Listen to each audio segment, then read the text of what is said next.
All right.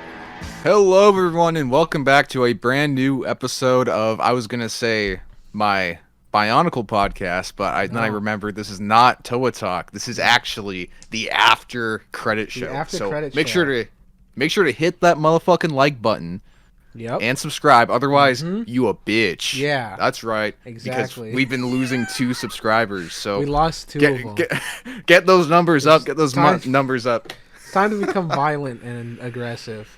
Yeah, no, it's getting me mad, so now I'm a little bit fired up now. Yeah. So we got a really big episode today. We're talking about some Batman, Matt Reeves stuff. We're talking about The entire Netflix potentially landscape of buying. film changing. Yep, Potentially. yep, the entire landscape of film changing, and Netflix potentially absorbing WB.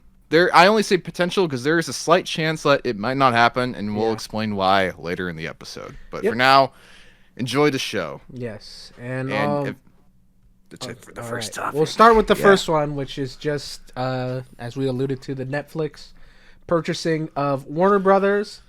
Not a big fan of that.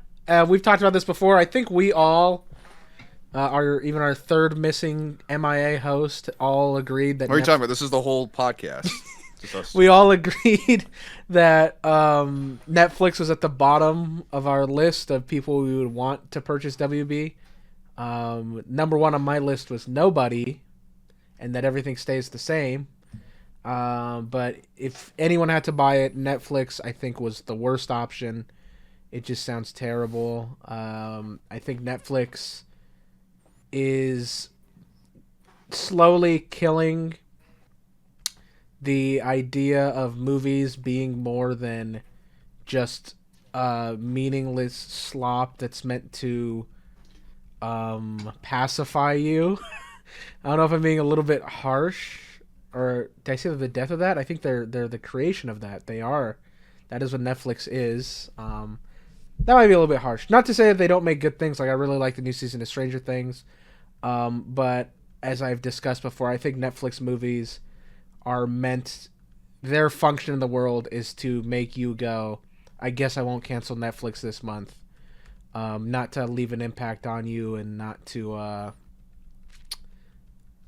be something in the cultural, I guess is zeitgeist the correct word, the cultural discussion. That's just how I look at it. Movies kind of seem to come and go. We talked last week about the new Knives Out film, Wake Up Dead Man, dropped. Didn't even know it was out yet. Still haven't remembered. The only time this podcast is the only time I remember that movie's out. Haven't thought about it. Haven't watched it. Whereas if that was in theaters, I would have gone to watch it this weekend. Instead, I watched Five Nights at Freddy's 2. But so that is just unfortunate to me. I don't know. I'll let you talk a little bit. What are your thoughts on this? I was someone that was I agreed with where Netflix fell on the tier list of people we wanted to purchase or get WB. Yeah. Definitely on the bottom tier. I don't hate Netflix. Like I think I don't want to make it seem like I hate Netflix. Yeah, no, it's just the streaming in general culture. Yeah, I specifically do not like the shit that the CEO has been saying, and because really he's been very narrative. Vague, right? About he's been very vague. He's been using like deceptive language. Yeah, where he's like, of course our movies will be in like. I'll look up the quote, but I'll let you continue. Yeah, no, so he's been using very deceptive language, and people have been going under this impression where it's like, oh, everything's gonna be fine, like it's gonna be normal. It's gonna be like WB never got bought or whatever. I'm just like, no, never the case. It's never the case. Of course, the thing that most people have to consider is that a lot of these things, like when a big company like WB gets sold, is that a lot of these changes come into effect years later. Like it takes a long time. So granted, maybe the whole landscape of entertainment could be changed by then, who knows, but like they're definitely not gonna do the full traditional theatrical landscape. You can see how they've handled it with their current IPs, just like Evander mentioned with like Wake Up Dead Man. That was like their ticket in to making a Cinema Splash. Even Amazon has been getting into it. Like they've actually been committing to theatrical releases here and there. They're definitely going to with James Bond, and if they don't do that, they would be really, stupid to do to not do that. Yeah, it's very disappointing, and people are cheering for Netflix getting it just because Paramount's not getting it. And I'm just like, all right, like, of course there's the real world politics stuff that I'm not going to get into on here because this is not the right outlet to talk about that type of shit. Mm-hmm. I don't like what people or what the politics stuff is saying. Yeah. However, at the very least, these guys will put the movies in the fucking theater. Yes. Like they're going to maintain the essence of what it is. And the thing is with politics, they change with the times. They come, like people come and go. Tomorrow, you don't know what happens tomorrow. Like that's all I'll say. Like you don't know what can happen. Like anything can happen. I've learned in my life that nothing is a guarantee. Anything can change at any point in time. So a lot of these people are like cheering or getting happy about this just because Paramount's not getting it. And I didn't want Paramount to get it. Yeah. But I think they're the better case scenario. Like Netflix, but Netflix won by a landslide with the bidding. I will say that is my last thing. I looked up more. So while he has been like, of course we're gonna keep putting movies in theaters, he has repeatedly talked about how the movie theater model is dead and no one wants to watch movies in theaters, and their goal is to put movies at home where everyone can get to them. And it's like, boy, what's a big cultural experience, like say like Endgame, would that movie have the same cultural impact if everyone was just watching it at home? Like these fucking Marvel movies that, because here's how I look at it. If you don't care about the movie theater experience, that crowd of people tend to generally be less about art house stuff. They generally tend to be the more average consumer. So a person who doesn't care about watching movies in theaters tends to like more mainstream films, Fast and the Furious, Avengers, Star Wars, stuff like that. So to that group of people, the movies you love, specifically Marvel movies, they're made to be watched in a theater in the sense that they literally film pauses into the movie for you to stand up and cheer and clap. That's why Scorsese calls them fucking roller coasters, because they're meant to make you woo. You're not gonna if you're at home alone watching Justice League when it comes out on Netflix on day one, and like Cinema flies in and you jump out like woo by yourself. Well, that's okay, because that means, let's say FNAF 2 released on streaming day one, I would be able to goon to Toy Chica alone without anyone seeing. I mean, a lot of people are already doing it in the theater, but I wouldn't have to be I wouldn't have to be next to a bunch of people. I could do that in the privacy of my own home. So that's why everything should go on streaming day one. But yeah, no. I think that's Ben's strongest argument. That's Ben's strongest argument. It's a perfect example of Endgame, because like the thing is, like that it maximized its profits because it stayed in the theater for obviously a while, because like everyone wanted to go see it, and everyone wanted to get in on that moment of being there when everyone freaked the fuck out. Exactly. But the thing is too, like everything goes to streaming or on DVD eventually. Everything does. Why would you want to fast track your biggest point of profit or shrink it? Yeah.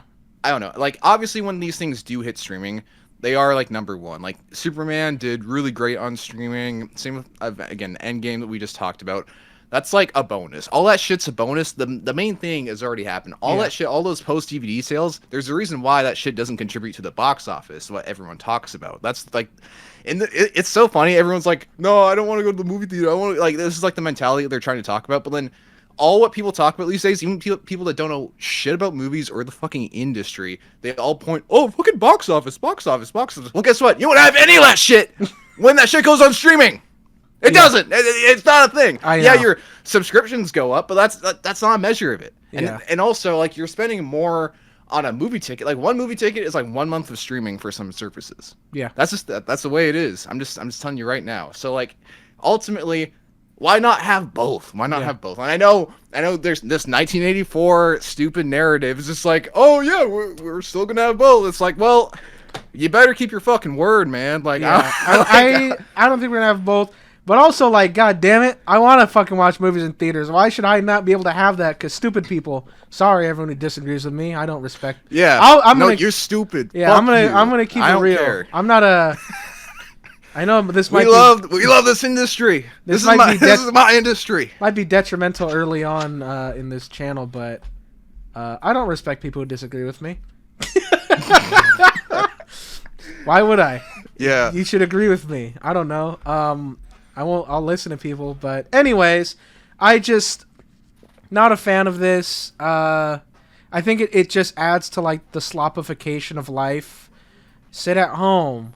Do nothing. Go indoors. Nothing's an experience.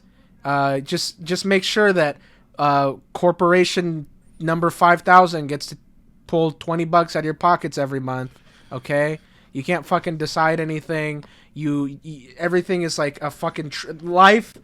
Our life is becoming a trough of everything before us. Like my home is now just this pigsty slop mass of everything. Video games and all form of entertainment is just here at my fingertips, and it's like I'm not a Redditor. I like to have a social life. I like to go out, and I like to be able to leave my house and experience the things that I like to enjoy at my house. I like to be able to go out and have movies and have a shared cultural experience, and also be able to have your own subcultures, which things were so nostalgic. Things were great 10 years ago.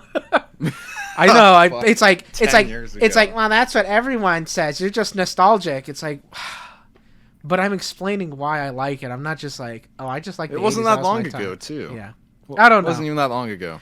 Yeah, but another big. Yes. Well, one more thing. There's a lot of people have been finding this out like around now, like after the announced winning. You know, maybe the Trump administration might stop Netflix from getting them. But I mean, other than that. A lot of people have been looking into Netflix's motives for getting them. Obviously, we talked about how they have the massive. Well, yeah, but like, there's more. But wait, there's more because we talked about a few things. We talked about how Netflix is like, big WB library, all of their stuff. So what are they going to use that for? Where are they going to use that for? You would think just to put on the Netflix thing, right? Oh, is this the AI thing? Yeah, so Disney Plus has been doing their AI thing. And we talked about this in previous episodes. If you go back and watch. Yes. Go back and watch, motherfuckers. So you're new, go back and watch this shit. Yeah, we've talked about basically, like on Disney Plus, if their proposed ideas that you would just prompt shit, and then you would be able to make some AI content with some more AI slop, more of the pigsty trough for you. So the big money motivator, because I mean, like, listen. All these companies are gonna have their own AI machine thing that does this shit. Like they're all gonna do it, but Netflix is gearing up for that shit first. They're gonna be the first ones supposedly, and their machine's pretty intensive. And so a lot of people have been pointing out that like maybe their main investment was just to get that WB library so they could train the AI. Like, woo! So, dude, like here's what I'm gonna say about AI. Look, and maybe it makes a bunch of ugly, gross, uncanny videos for people with fourth stage brain rot, but at least it's also destroying the planet. So, what's the downside of it? It's killing our brains, and it's using up all of our natural resources. All our energy and our water and our wildlife is all being consumed by AI, whatever fucking factory that processes and makes your porn for your AI porn for you. So we're in a great state. Don't want to doom too much. I want to be a little bit. I want to be a little silly with it. I'm sure we'll be fine. I think we'll be fine, and like. I'm not gonna say that like AI doesn't have its place. Like you can definitely like to a degree. I'm one of those people that's like like there's ways it can be used, and even for entertainment, like for brain rot and shit. Like sure, why the fuck not? Like it's just people doing as long, but there has to be a line drawn somewhere, like legally. Yeah, I think, but I don't know. Just when I heard that, when I read that shit, I was like, of like I don't know, like when I heard that Netflix actually bought them, it didn't really register in my brain until like I came home from work after like a few pretty crazy days of like working and shit. And I actually sat down, then I watched like a few videos on it just to like get more information. There's like an hour existential crisis when I was just lying on the couch. I was actually like intensively depressed for an hour. Yeah. I was like, I'll put it okay. like this. It's like it's there's no more movies in the theater. They're all at home. So now we're not going out as much. We're not seeing each other. That's a thing that people go out to do that they're not going out to do. But at least we have the shared experience of maybe there will be something popular like Stranger Things or Squid Games that we can all watch and we can all talk about together. But now, in 5 years, maybe almost anything everyone's watching is a bunch of their own personalized AI slop. There might not even be a Squid Game. It might just be like I can go home and watch Bajongo Reeves, the movie, and you can go at home and watch whatever AI nonsense you made. And now we don't even have a shared cultural experience. And it's like, what is this, Matt? What will what will we have left as people to share? That's okay. I'll send you the link to the thing that I made, then we can both watch. Yeah, it. I'll melt my brain, and me and you can form our own pocket, and no one else on Earth can have a shared experience. We'll all just be in our own little pockets, isolated. Yeah. I want to keep things optimistic for if Netflix does end up getting it. I want to try to keep things a little bit more. Well, that was about AI. Like, again, yeah. I know that was about AI, but like we love you, Netflix. Just make good shit. Woo! I love Netflix. I got my Netflix shirt on. It's under the hoodie. I'm just saying, at the very least, make good shit. Dude, I have so much Netflix merch around here and too. put it in the theater for more than 2 weeks. I'm talking about like 2 months at minimum. I'll be somewhat happy. Yeah. Okay. I'm gonna talk a little bit about FNAF because it ties into a couple of things I talked about. Okay, yeah. Something funny we brought up a couple. I saw Five Nights at Freddy's 2. Getting like I have not. It's getting insanely horrible reviews. I saw people who were like, I hated the first one, or I loved the first one, I hated the second one, like the IGN review. I was like, oh, this movie might be cooked. I was like, this is not worse than the first one in my opinion. That's the first thing I'll say. I thought it was not worse than the first one. But what a great experience going to watch this. I saw Five Nights at Freddy's 1 in theaters, but I didn't have this experience that I did at the theaters. This was the first time, we like all the nerd subculture stuff, right? Me and Ben, and that's what this podcast is about. So every time I go to watch a movie, I'm like, I already know everything. I know every Bondo Reams and every Glup Shido that appears. I know every Easter egg for every movie I've ever watched in theaters. This is the first time I was sitting there dumbfounded. People were clapping and cheering. I was like, what does this mean? I'm like, what is this? I'm like, this is a room. Like, people were clapping. And the movie ended, and I got up, and, it ends with a little tease of what is to come. And someone, like, in the row in front of me was, like, in a little cosplay, and they're like, oh, my God, so they're doing this? And the guy in the row in front of who didn't even know them, who was also, like, in some Freddy Fazbear merch, he was like, actually, no. He's like, that means they're doing the books. And, like, two people who don't know each other got to have a fun, great interaction. And I was like, damn, fool, I don't know what's going on here. But so that was a weird experience because I saw it with some friends and my girlfriend, and I was like, that's the first time I've left a movie and I wasn't in on all the whatevers. And she's like, this happens every time we go to watch something. For me, she's like, I never know the Easter eggs and the whatevers. I'm like, interesting experience. The movie, I think if you like the first one, I feel like you'll like this one. I really don't see what was, but I feel like if you like the video game and you didn't love the first one, I feel like you will love this one. There's a scene in this movie where I'm like, this is just he's playing the game. He's sitting at the computer and putting on the mask and looking around him. Okay, that's so good. That was kind of funny. It is a little silly, like the way it plays out. Where I'm like, yeah, this is very clear. Like, we need to do a scene from the video game.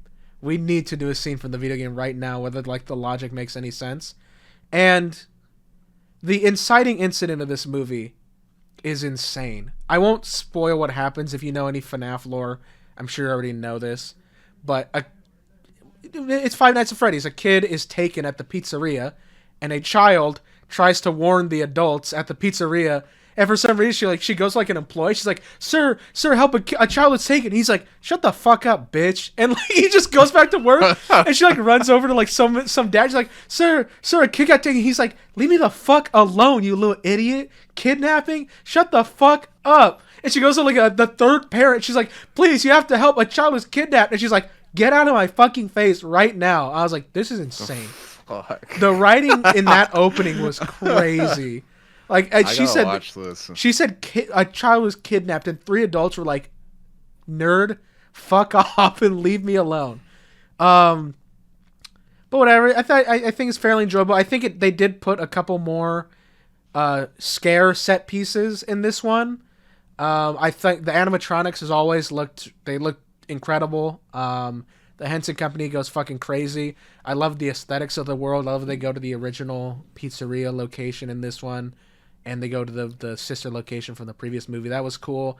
Also, I like that character, the marionette, I think it's called. Oh yeah, that thing's marionette. Crazy design on that thing. It looks awesome on screen, and does it possess people in the games? So in the game lore, it doesn't technically possess people, but like it's like reverse Springtrap.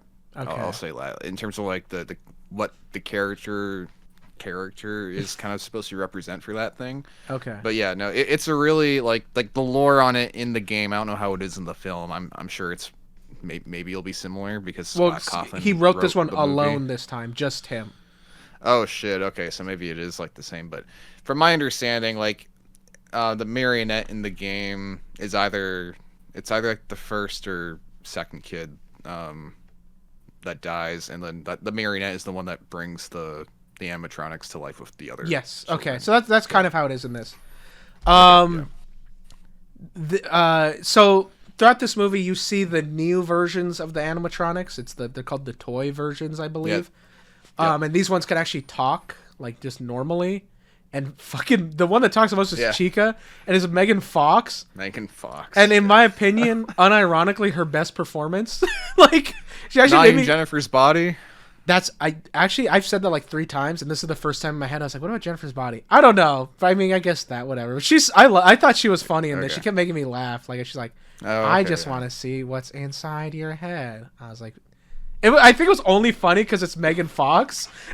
I think it's the only thing that was funny about it. I was like, dude, they should have gotten Kim Kardashian to voice it. That would be awesome. Oh, that would have been awesome. Yeah. And it does lead to a deadass Avengers Endgame moment at the end of the movie. I heard there was some shit like that. It's not big. Can I do a minor spoiler? Yeah, you can spoil. Okay, spoiler alert.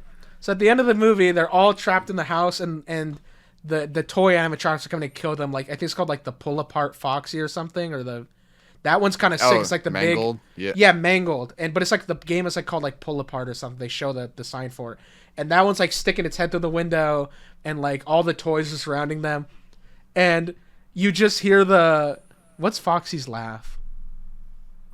It's like dun dun. Yeah, you hear yes. So all the evil animatronics are there, and you dum ba dum dum, and like Foxy grabs one of them and rips up the window and curb stomps their fucking face.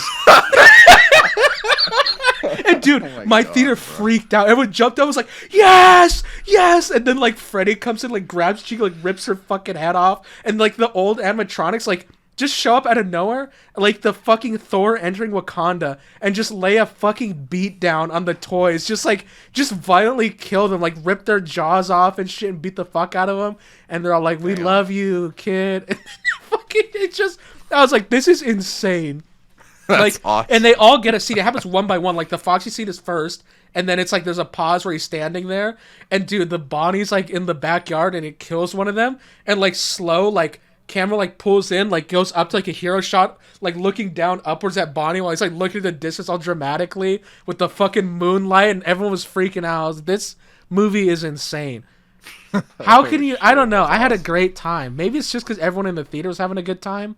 So I don't know. Watching a movie in theater can it can't affect your experience. So I was laughing. I thought it was funny. I'm glad everyone in there had a great time with it. Being a fan of things, you see the IPs you like get beat up and knocked around a lot. So it's nice to see someone have something they love and be like, I enjoyed the way this was treated. That movie is definitely gonna shit money as well. I believe it's making quite a bit, right?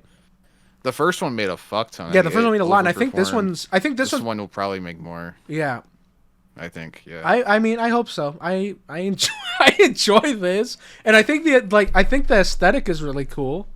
They've been what I've seen. I haven't seen all of the stuff, but like from what I've seen, like it's perfect. The evil Foxy I thought was awesome. It was a really cool design. I loved the way it looked.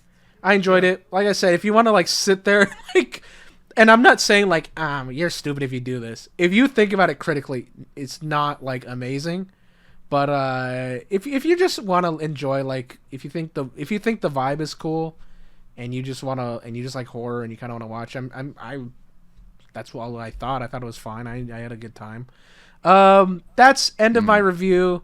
The Avengers of children's entry horror movies. The end game of that, I believe it's being called. Yeah, I can't wait for the. I don't know. Like there'll be eventually, perhaps one day, there'll be an analog horror, straight up crazy like adaptation of FNAF where it's like Michael, 100% horror. Yeah, like shit like that. Michael, don't like that. That could be pretty crazy. But for now, I mean, we'll enjoy this. It's also cool seeing the cast in this. I liked Skeet Ulrich was Henry Emily. He's only in one scene. You didn't know? Henry? Oh, you didn't know that? I didn't know that. That's crazy. Yeah. I thought you. Yes, that's awesome. But they don't. They cast Billy and Stu. Yes, as the founders of Fazbear Entertainment. Yes, bro. That's crazy. Yeah, it was cool. That was awesome. The only Easter egg that I knew because Sorry, one thing. Just it's probably it's a game connection. Oh my, the neuron activation. So I'm assuming that the marionette in this movie is the same as the game canon, where it's his Henry's daughter. Charlotte. Yeah. Yes, okay. that's who it is. Yeah. Okay. Okay. Awesome. Yeah. Cool. And that's why they go and they find him, and he's only in one scene, and I told my girlfriend when we were sitting there, I'm like, I'm pretty sure. I was like, I think he's like the co-founder of the Five Nights at Freddy's company, and then they only reveal that in the after credits scene. You actually low key you kind of do get almost a little bit of an analog because the end credits is while the credits are rolling, you get a voice memo, like he leaves a message on Josh Hutcherson's phone, and he's talking to him kind of like in that analog audio horror series, and he's like, I am the founder. I created Five Nights at Freddy's with William Afton, and I was blinded by my own ambition and blah blah blah blah blah. And I thought it was kind of cool setting up what's going to be in the next one. This one definitely, like the ending, it resolves all the plots in the movie, but it does like set up the next one. Like there's three things in the next one. I know Ben knows a bit about the FNAF lore. I watched one like 3-hour video and got a little bit of the lore that sticks around in my head. But there's another character in this that I was like, oh, that's cool that they put them in this. So I don't know. I'm sure Ben can probably guess who it is, but they're pretty significant to the lore. Interesting. Yeah, but let's move on to the next topic. We had a lot of fucking news about the Batman 2. Yeah, someone decided to go crazy with the rumors. Yeah, the rumor quote mill. Unquote. Yeah, the rumor mill. Well, this is even rumor. Yeah. This is stuff that's just out there. Well, first off, we have the cinematographer. Greg Fraser is unavailable. He's doing the Beatles biopic quadrilogy, which is crazy. They're doing They're doing the Avengers for the Beatles. They're each getting their own, and then maybe a fifth Beatles biopic where it's like the Avengers. Yeah, they're all together. Yeah, come together. That it all comes together like that. Yeah, but we'll take that song back from Justice League and then put it in the John Lennon biopic. Yeah, we are getting. His name is Eric Messerschmidt. He's a David Fincher guy. If you look up he did The Killer. He did Mank as well. He did Mindhunter. So he's David Fincher's go-to guy, which is cool because Zodiac was one of the big inspirations behind the Batman. Yeah, and like you can definitely tell Matt Reeves is extremely influenced by Fincher, so it definitely makes sense for him to. It sounds cool, and I like his work. Yeah. Like Mindhunter, I think looks awesome. I don't know if you've seen the show Mind. It's really good. No, I haven't, but really good I've seen cinematography. Killer though. Killer looks good as well. So I think that's cool. It lines up, yeah. Yeah, I hope that he's allowed to go as crazy as Fraser did and tries to kind of emulate. Like, I want to do his own thing. I wouldn't want someone to be brought on and be like, do the last guy's job.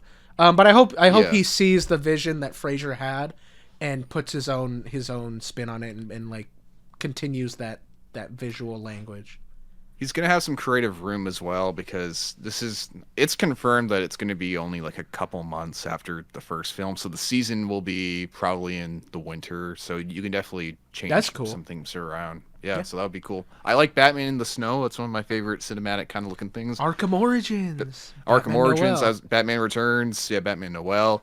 Awesome aesthetic. Mm-hmm. Yeah, that sounds cool. Yeah. I'm all down. Good luck to him. I'm sure it'll look great. I'm excited. We also know Zoe Kravitz is not coming back. I'm surprised that one got like confirmed. Yeah, it had been speculated for a while because this wasn't news to me when they said it.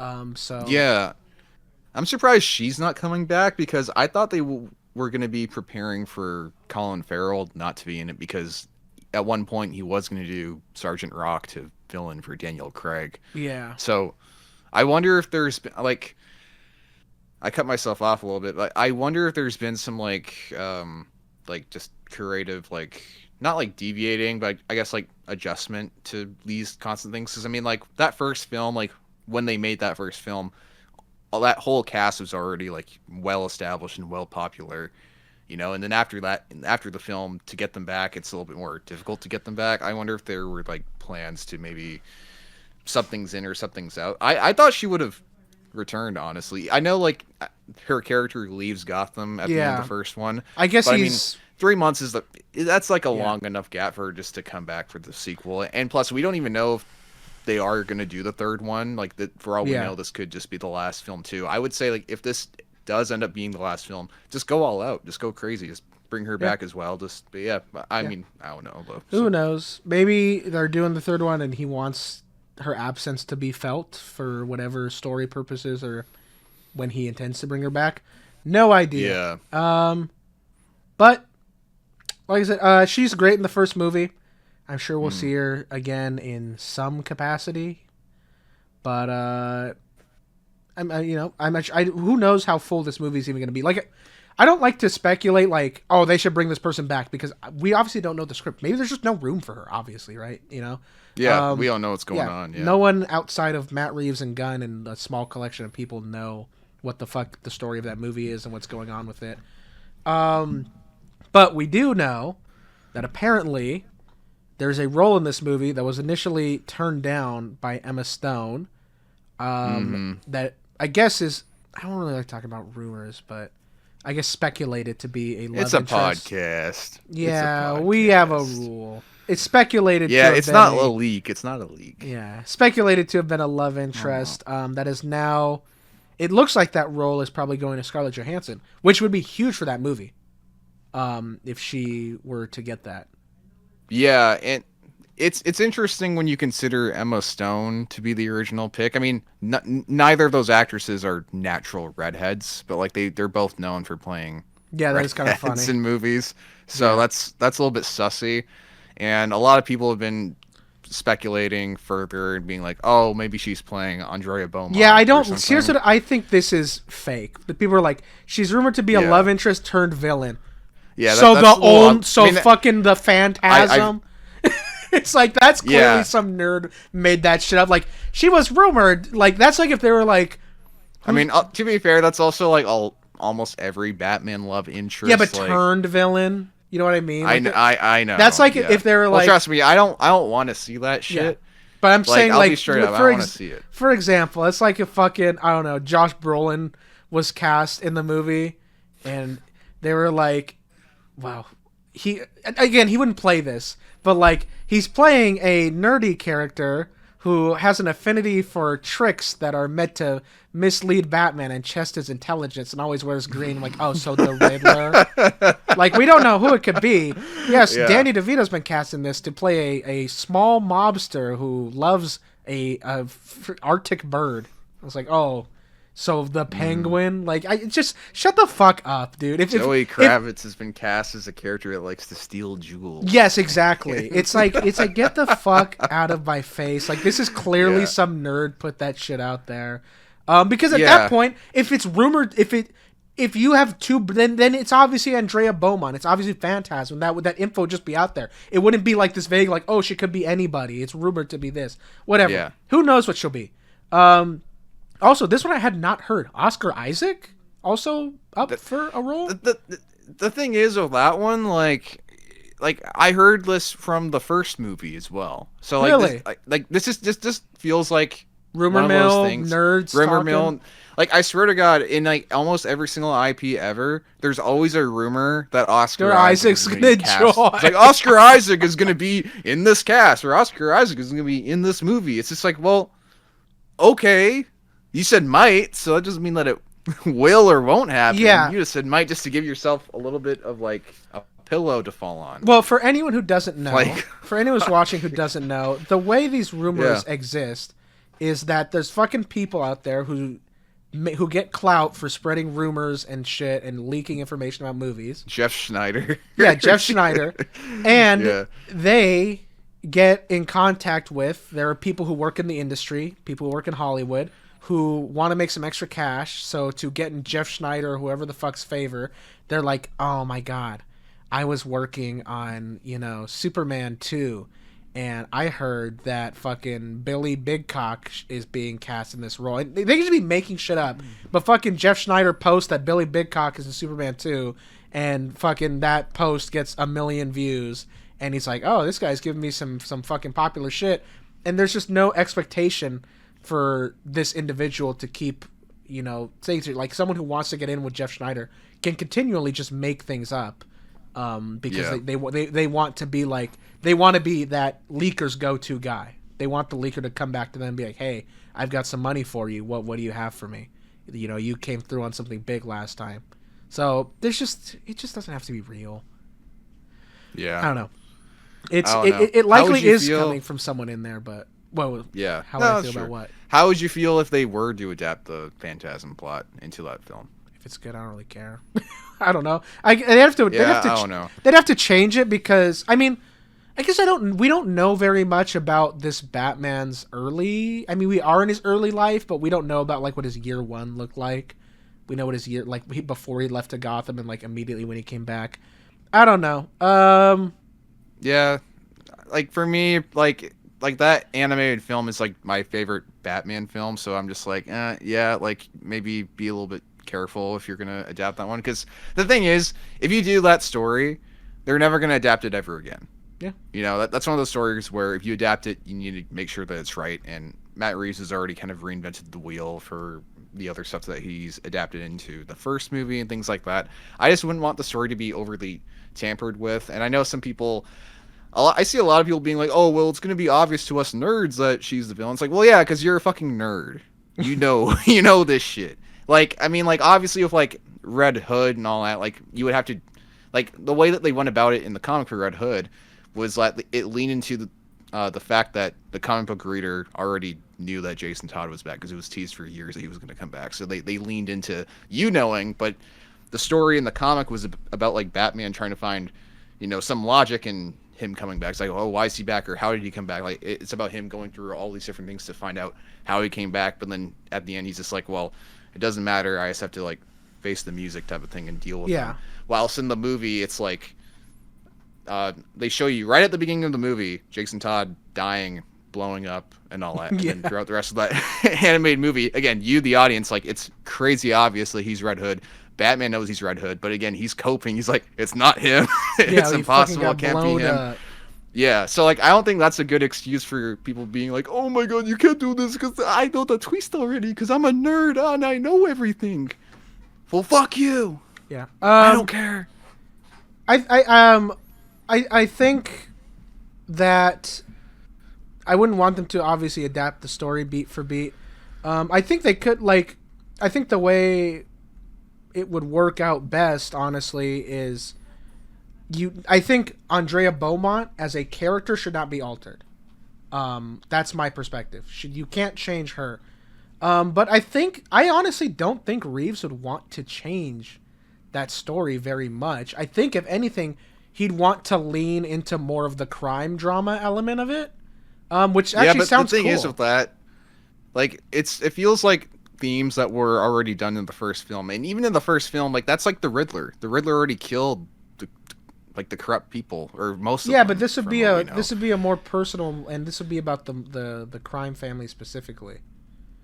Yeah, but like Falcone is dead. Yeah. Maroni, I don't know. I didn't watch the Penguin show. I know he's alive in prison or something. He died. Oh, he died. Yeah. See, he's fucking dead. So like, what's the fucking point, Len? I don't know. Wasn't it Thorne? Yeah. Isn't there Thorne? Yeah, there's Rupert Thorne. And it's not even Falcone or Maroni in in Phantasm. It's that other I know, guy. But I'm just saying, like unless if you want to retread the same things versus like focusing on the crime family stuff. Again, like it's just from what I've been saying earlier, it's like creative diversity, like bring in different things. Like I would say bring in Court of Owls or something like that. You know, like I wouldn't just do the same thing where it's like, yeah, we know this is the same city and we just got rid of the corrupted crime heads in that movie and that show, and now we're going to do a new movie where you're taking away the crime heads again. You know, it's just like, okay, I don't know, it feels like they gotta do something a little bit different, at least me personally, because I feel like there's not really a whole big point in having like a Thorne if you already have a Falcone and a Maroni.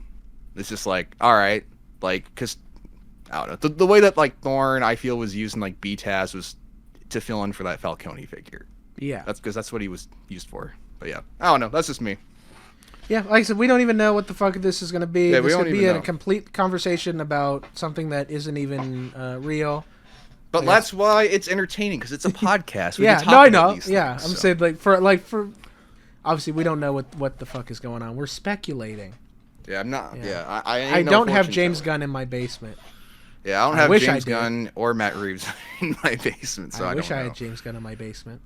And if I did, then I'd be telling them how to make the movies. It'd be like, do it like this, or you're gonna lose a toe, or something. I would give James Gunn whatever he wants. Supergirl teaser. Not much to talk about. Yeah, not much to talk about. I'm excited. Getting a trailer soon. Yeah, I'm excited. We'll talk about that. It looks cool. I'm excited. I think the casting is great. Of the little tiny snippet of her we got in Superman, I liked it. And then I want to see Lobo. That's what I'm really excited for. Yeah, if he's not in the trailer, then they show. Did you see he's? You gotta show him. Did you see they released some art? He's gonna have his axe that he has sometimes in the comics.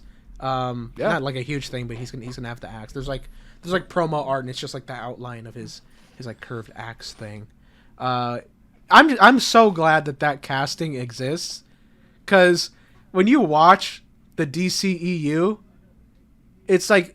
Oh, his Aquaman. I'm like, it's Lobo, and he even talked in interviews. He's like, yeah, I thought I was playing Lobo, just based off the writing. And I'm glad. I guess he's like a Lobo fan. He's like a nerd that likes Lobo. Good.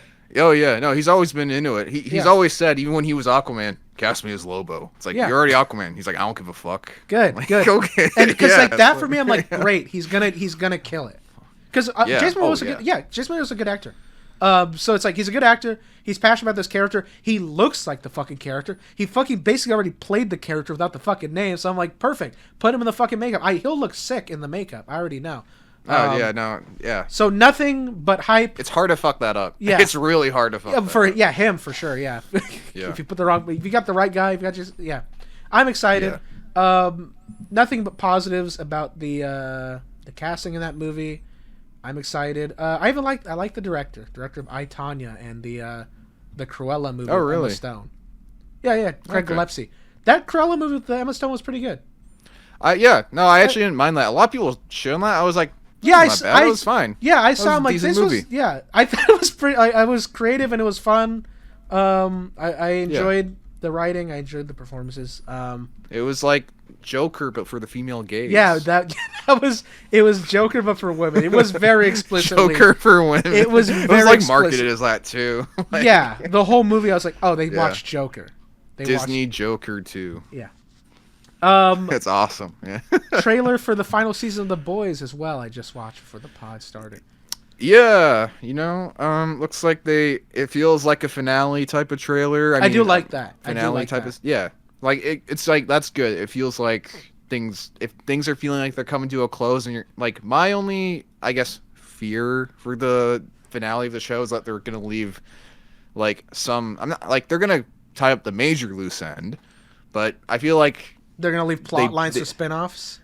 Yeah, which I think they're gonna do. Like with The Walking Dead, we're gonna get the Book of Frenchie and shit. Oh, with the main cast, I mean, like I think that's a big possibility. Like maybe not, definitely not with Carl Urban. Like I mean, like he's cooked. Happen. That buddy's he's cooked. Brother he's definitely cooked in this season. Yeah, him and the actor for Huey. Yeah. Oh yeah. No, those two. Like that's what I'm saying with like the major loose ends. Like those guys are definitely done. The writing's on for all the other ones. Like they already have Gen V. They're gonna have like The Boys Mexico, I think. Yes, I don't know if that's still happening. Yeah, that's right. I don't know if it's still happening, but yeah. That just sounds like the idea for Mayans, except Mayans made more sense for. The Sons of Anarchy. Yeah. Like that made more sense because they were frequently in the show all the time. Mm-hmm. But with, like The Boys Mexico, it's like, okay. I mean, like if it's like a different angle, then like that could be kind of like cool. Yeah. But I'm like just like Squid Games. Stop trying to recapture the same magic. Just make something new. Just keep making things new. Because I'm fine with spin-offs if like they're fine, but like I don't want to. If I go back and watch The Boys, like the narrative of The Boys that this whole universe is built on as the foundation, I want that narrative to feel complete. Complete, yeah. I want it to feel complete. Like That's Breaking Bad has 2 spin-offs. It has a movie. Oh yeah, and a show. Exactly. But like that show, it's still perfect. Yeah, they're not tying up loose ends. It feels like it felt like you could watch Breaking Bad beginning to end, and it's a perfect, complete story. Seeing how Jesse left is not necessary. It's nice to see, but it's not necessary at all. Seeing Saul's origin actually sounds ridiculous on paper. It's like, who would ever think of that? Who wanted to see Saul's fucking origin story? Like, he's the Quagmire of Breaking Bad. Like, you don't want to see the Quagmire spinoff because, like, then it turns Quagmire is out the spice that elevates everything. But then it turns out that you do. Yeah, because it's just as good. Because what you could very easily do with a Better Call Saul spinoff is like Flanderize it, and it's like, okay, Saul's kind of one note. Like, what is every episode? He's gonna be a smarmy, whatever. But Better Call Saul added so many layers to his character that the character you see in that show is not the Saul that's in Breaking Bad. It's a completely different person. No. And it's about how he grows into that very walled-off, one-dimensional individual. So, I would just say, if they're going to continue doing spin-offs of The Boys, that keep that in mind. You know? Yeah, do that. Yeah. Don't, yeah, expand on close off the show. If you're going to do a spin-off, have it be something that's not necessary to get satisfaction from the ending of the show. I do feel like with The Boys' final season, they're definitely gearing in for the fan service. I mean, we always knew that Soldier Boy would come back, but we actually see him in the trailer a few times with the other Jared Padalecki from Supernatural. They're both in the trailer. Oh yeah, yeah, that's right. Yeah, we're also getting the third lead of that show. I'm forgetting the actor's name, but he played the Angel Castiel. I guess he's also in this, so they're doing the whole reunion this season. So that's fan service for Supernatural fans. I am so like watching this trailer. The thing that stuck out of my mind, which is this has been going on in The Boys every season for like the past 2 seasons. Like, how the fuck are these people still out on the loose? Like, how are they still out there?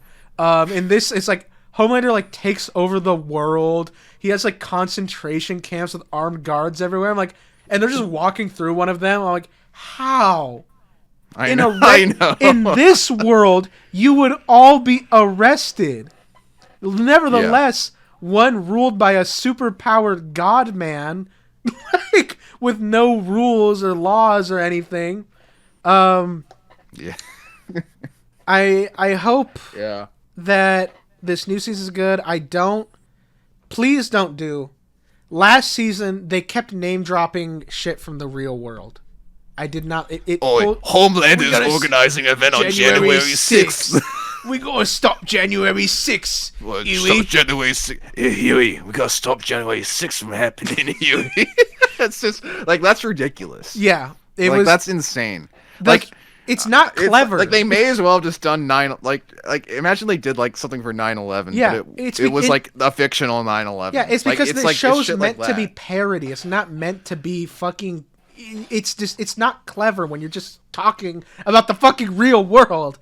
So I hope that this upcoming season they don't just do. Yeah, it's don't name drop real life by the real. Yeah, that's what you be inspired by. You should do. That's what the first season was.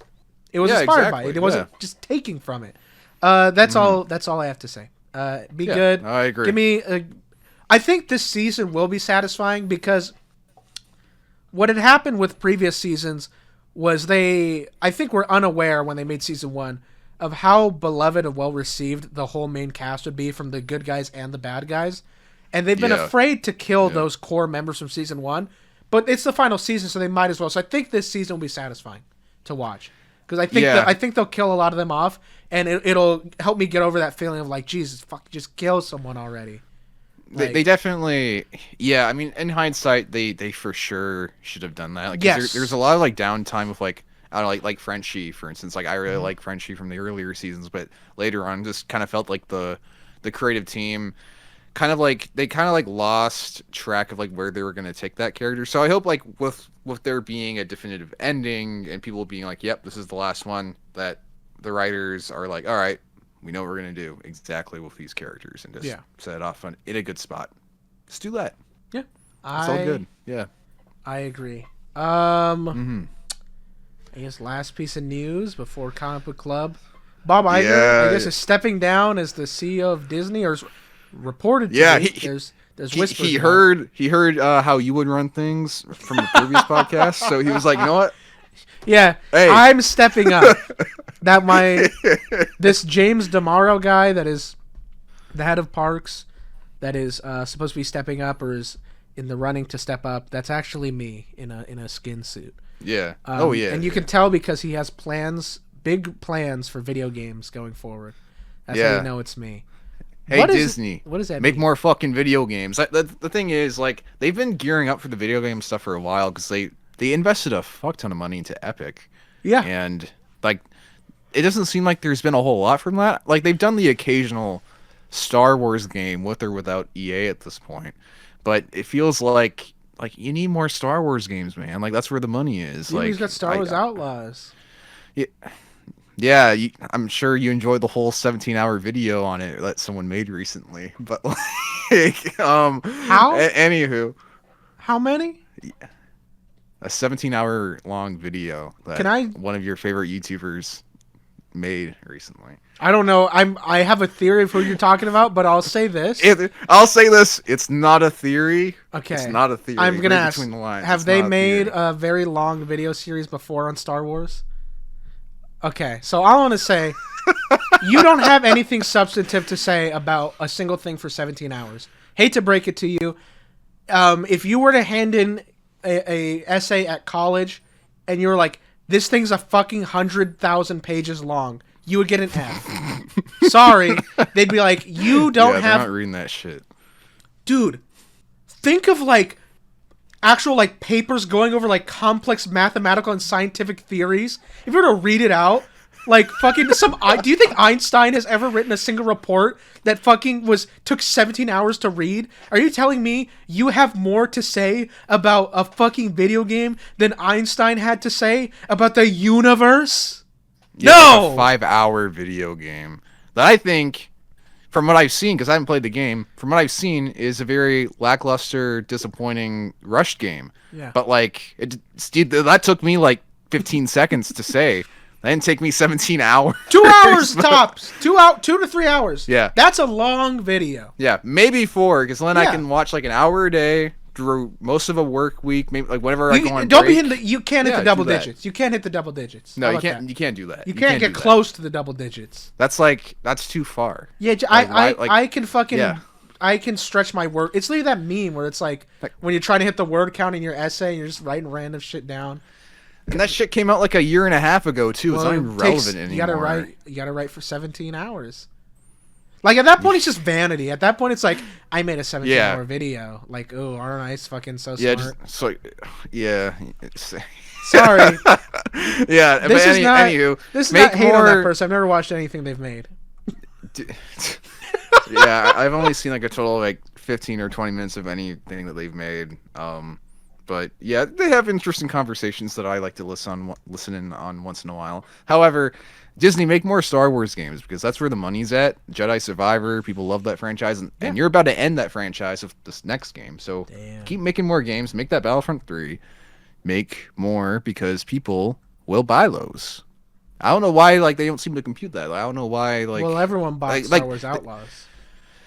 Well, yes, but if you make more, even if you make less Star Wars Outlaws, and then you make more Jedi Survivors, you make more Star Wars Battlefront 2s or 3s, but actually good at launch, then you wouldn't have to make a Star Wars Outlaws. I'm excited for, is it called Zero Company, the XCOM people one that they're making? I think so, yeah. I'm excited for that. XCOM's one of my favorite games. I'm hyped for that. But I think that rounds out our news. Yeah.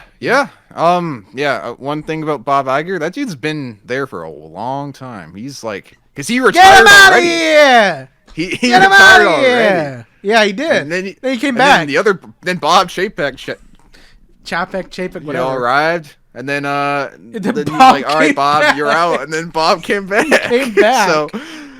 So this is someone that's not named Bob. So I'm assuming that Bob will not sub out. Yeah. No more Bobs. Another Bob. No more Bobs here. There might be another guy of that DeMeo or whatever his name is, his last name. But DeBarro. There might be more Joshes. More Joshes. There might be a Joshy at one point. Who knows? But yeah, I don't know. Bob Iger. Will he have a third coming? Will he have a third term? Will he have a third term? Will Bob Iger change the Constitution and have a third term at Disney? The Electoral College is set to vote. It's gonna get it will be like Futurama at one point, and when they get to that point with the technology, it will be like the Walt Disney meme where people theorize the long speculated theory. What was it? Conspiracy theory where Disney has his head frozen in there. That's when Disney. But it'll be like Futurama where they have the council of heads in jars. You have Walt Disney here and then Bob Iger and all the Bobs, and then Bob Chapek here. It'll just be the council. Kathleen Kennedy. Heads. Yeah, Kathleen Kennedy. She's like, I'm back. Yeah, I'm still here. Yeah, incredible. Anywho, oh yeah, Kevin Feige. Yeah, you got all of them. They'll all be there. They'll all be there. Yeah. Comic Book Club. Boy, for anyone who doesn't know, every week we pick a comic book off a random wheel. Yeah. And we read it, and you are welcome to read along. And next week you can talk. You can leave a comment talking about your thoughts of it, and if you want, maybe leave a comic in the thing, and maybe we'll add it to the wheel. Yeah. Go down in the comments below. Yeah. Tell us why you want us to read All-Star Batman and Robin. No. We won't choose it intentionally. It'll be placed on the wheel, which it already has been. So tell us another comic that's not that one, and we'll put it on there. We'll add it. Do that. We'll add it, and then we can talk about it. We'll add it. But this week we are going to talk about a comic book. Yeah, going to hell. Okay, we are talking about a comic book called Jason Goes to Hell, The Final Friday, which is a comic book based on a movie. Yeah, that's where it's a comic adaptation of the 1990 movie Friday the ninth Friday the 13th movie. And on this channel, you can actually find a video of us from years ago watching, or is it just my review of it? No, it includes some of. I mean, it's your review, but it has some reactions. Spliced in. Okay. Yeah, I think for some of them they do have the actual reactions in them, more so. But yeah, we gotta find you'll those. See my react. I have our specific one for Jason Goes to Hell on private, I can just upload it to the. Dude. I can upload it with this Please comic do. book club segment. Please So I'll do. do that. Yeah, I'll do that. Yeah. Maybe, yeah, I don't know. Maybe tack it on the back of this when we make it a segment. But, Okay. so, per usual, in case anyone doesn't know, I'm going to try to fucking summarize this and we can give our thoughts as we go along. To preface, we fucking hated this movie. I'm not shy saying this. Yeah. I tried to be nice about it. That movie's horrible. It is nonsense. It is awful. It is barely a Friday the 13th movie. Was one of the worst viewing experiences I've had in a long time. So now we're going to summarize the book. The opening of this book and the movie is incredible. That's all I'll say. A woman goes alone to a cabin in the woods around Crystal Lake. She gets naked to take a shower, and she is attacked by Jason Voorhees. She puts a towel on, runs through the woods, and when he's about to kill her, she dives into the bushes, and 50 FBI agents with fucking machine guns jump out of the trees, literally rappel from the trees, and just proceed to light up Jason Voorhees with LMGs for a while before a fucking Predator missile is shot at him and he dies. He is blown up by the FBI. Insane opening. And they... what a wild way to start the book. Funny misdirect. I love that they open with like playing on that trope and then just leading to the most insane thing that could possibly happen. After this, for some reason, they're like, we need to do an autopsy on his heart. We need to figure out how he died. Yeah. Or, I mean, I guess they're trying to figure out what he is, maybe. I don't know.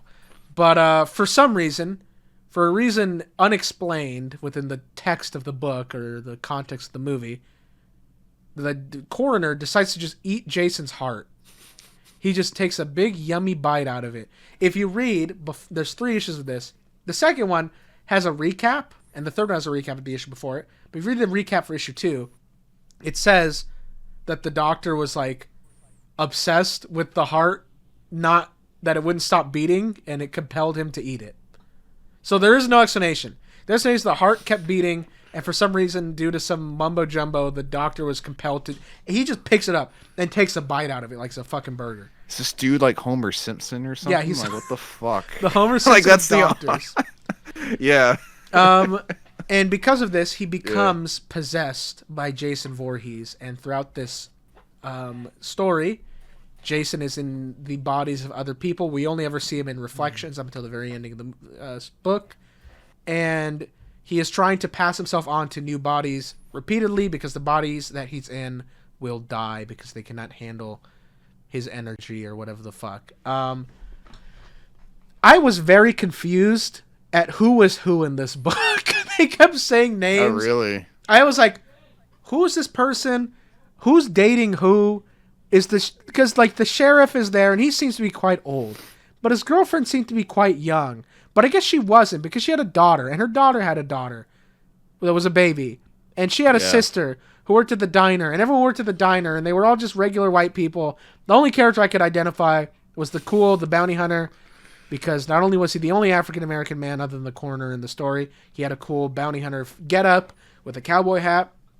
I will say, this character whose name is in my mind, Creighton Duke, awesome gimmick. I love that this character is a serial killer bounty hunter. He's like Dexter. He tracks down serial killers and collects them for a bounty. Pretty cool. He's like a cowboy. I like this character. Is he in this more than he was in the movie? I don't remember. Definitely, because as soon as I start talking, my dog is barking. Right. Basically, with this movie, he's like he kind of shows up randomly. You don't really know why, and you don't really know what like the reason for him hunting Jason in the movie as well. But yeah, they definitely give you a lot more context. He actually explains who he is. He explains his history a bit. What I'm curious about with this book was if it was based off like the actual script, because it's no secret or no, you don't need to be like a detective to figure this out. But like with that movie, I'm sure it went through development hell, and I'm sure that it had a lot of issues going through just movie. Yeah, because like, I was gonna things say, like that. I remember you saying Yeah. this book came out before the movie, but everyone Yeah. is drawn like the actors who play them. So I'm assuming there was a long development, maybe, like you said, probably stuck in development for a Yeah. while because Mhm. and it says it's an adaptation of the script. So I thought I was like, oh, maybe it's just before the movie was filmed, but no, the actors are drawn like the characters are drawn like the actors. So I'm not sure Yeah. exactly. Yeah, so like it's so I wonder if there is like footage out there of like a complete Jason Goes to Hell where they actually have these things. I mean, it's just exposition. All the action stuff is still like it from my memory, it's the same as like how it was I in the felt there movie, was how it way is in more the comic violence book. in this, like when Jason goes to the police station and shit. Maybe I misremember. Yeah, I mean like we also see like Jason's reflection a lot more cuz like Yeah. for the reader or for the viewer that doesn't know, like when you read this comic book, whoever Jason possesses, if that person is in a mirror, you will Yeah, you see see his Jason reflection. instead. And in the movie, you see that like one time. Yeah. One time in the fucking I movie. think it's I when the remember coroner I was first. like, I think it's when the coroner first eats the body. Correct. yeah, it's that Okay. first time. And then after that, nothing. Yeah. They recreate the BDSM scene where the guy is where Jason is transferring his essence to that new guy. Oh Who's yeah. bald. Yes, the But like sheriff's deputy. yeah, but in the movie he like shaves off the guy's mustache. But in Yes! this version, which they He should have done, does. he just does he doesn't have a mustache from the get go. Which like mustaches are less common than people without mustaches. So why don't you just like in the movie make the guy not have a mustache instead of like Jason being like, I hate this fucking mustache. I'm shaving you. I'm making sure that you're white and you're bald and you don't have a fucking mustache, so you're good enough to be my specimen. Yeah. It's weird. I'm gonna make sure my dog stops barking. You're good. But you keep. Ben remembers more about this than I do. So this book, Jason is, I guess, sentient enough to try and track down his last remaining relatives, because as Creighton Duke explains, only a Voorhees can kill a Voorhees, but only if they have a special magical dagger, and the only remaining Voorhees is the daughter of the woman dating the sheriff and her baby. So See, like I don't remember that shit from the movie. Was that even in the movie? you have a much better memory of this than I do. And also like how Pamela dies in the first movie by getting fucking beheaded by some random girl that I'm assuming is not related to her, unless if there's some interesting plot detail we don't know. Look, the lore Like- of this fucking universe is not great. They were 9 movies in to a B movie 80s horror franchise. I don't think they put that much thought into it. Boy, I just don't have much to say about this book other than that the script, the movie is based on sucks balls. So while this comic itself was fine.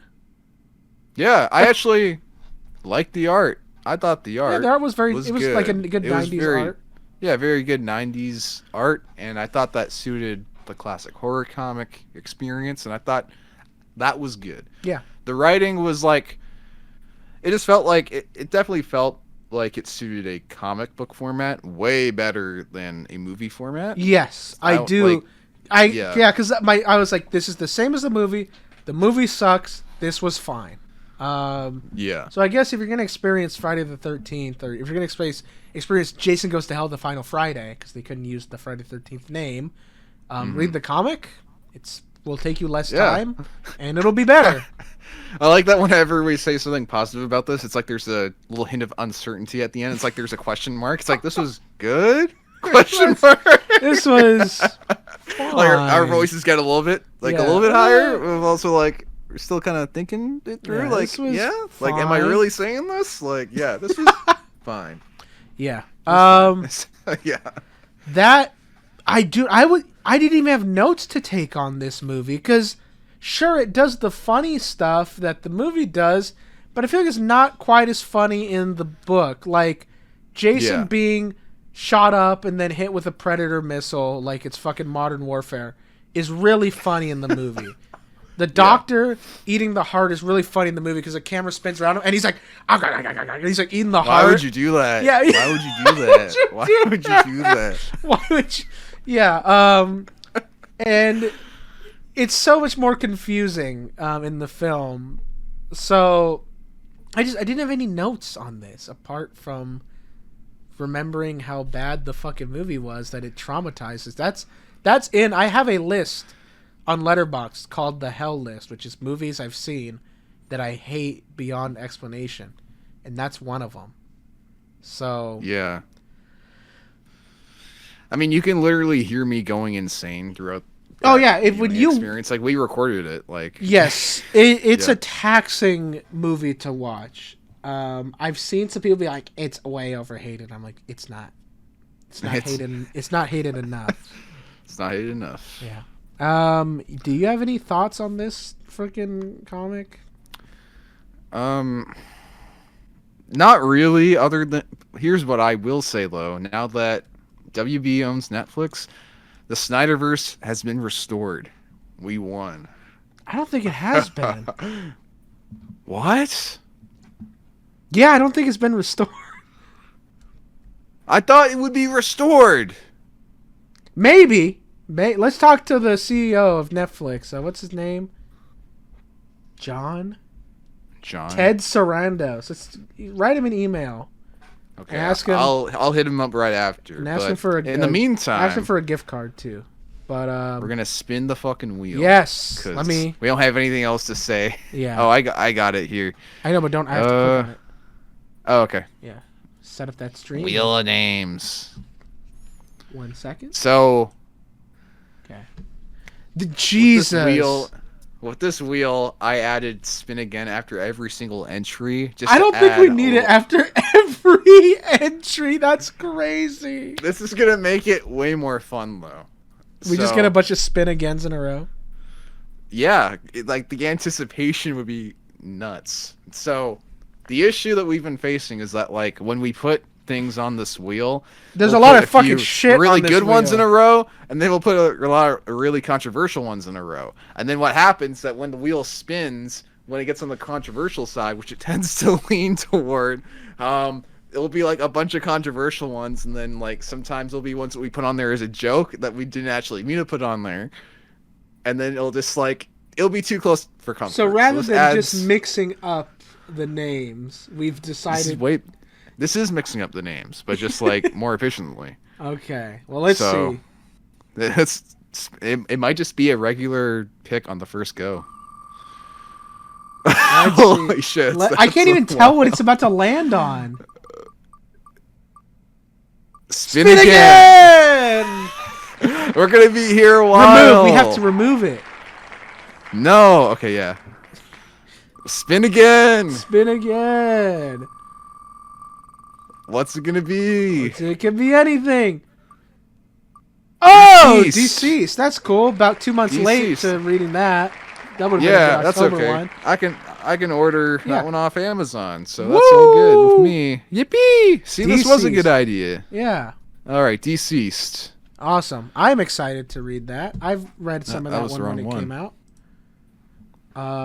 Yeah. I remember when that book came out. That was a cool one. But apart from that, we're done with the show. Thank you so much for watching, and I hope you enjoyed this new episode of the After Credits Show and Comic Book Club. Please, please, please speed on needless. Please subscribe. Please subscribe. I don't know why we're stuck at like 30 and like 2 of you motherfuckers have already left, but like you need to smash that motherfucking like button so more people see this shit. Yeah. I don't know what else to say. So do that. Fuck you. Goodbye.